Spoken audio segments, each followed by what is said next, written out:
Well, hello, friends. I'm standing in front of a church, and a church is where we can go and get our spiritual needs met, and also our physical needs. Should be a hospital where we can go and be delivered from all of those issues in our life. Well, God is concerned not only about the spiritual, but about the physical. And we read in chapter 11 through 13 of Leviticus, some laws that he gave to the children of Israel about their dietary laws and cleanliness, their hygiene, shall I say, after certain issues or whatever. In fact, we find in chapter 11 the food laws, chapter 12 the childbirth, how a woman is purified after childbirth, 13 skin diseases, leprosy they call them, and then the garments in chapter 13.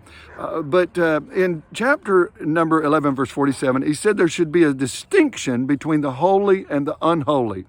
Now, we've already talked about a distinction spiritually. There should be a distinction between God's people and those who do not follow the Lord. But now we see that even in what the children of Israel were to eat, there should be a distinction. And he gives laws on what beasts they could eat, what birds, what insects they could eat, and so on. And now, in the New Testament, we see implications are that opened up to where they could basically eat what they want. We could see that. You can read in Romans chapter 14, verse 20.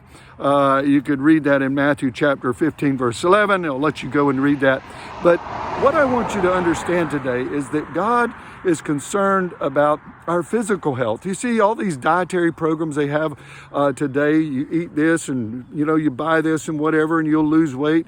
All the commercials on television where you see medicines where if you'll take this medicine, it'll help you. Or if you you got to read the fine print, because if you don't, one thing helps you in one area and it hurts in another area. But they've got all these things. But God has a plan. God wants us healthy, and He wanted His people healthy. In fact, in chapter 11, verse 44 and 45, it says, "Be holy, for I am holy." Now, basically, he's dealing with that distinction between the clean and the unclean. Now, friends, I just want to encourage you today to understand that God, His desire is for us to be healthy. If you have a physical need, He expects us to do what we can, but I believe He'll do what we can't.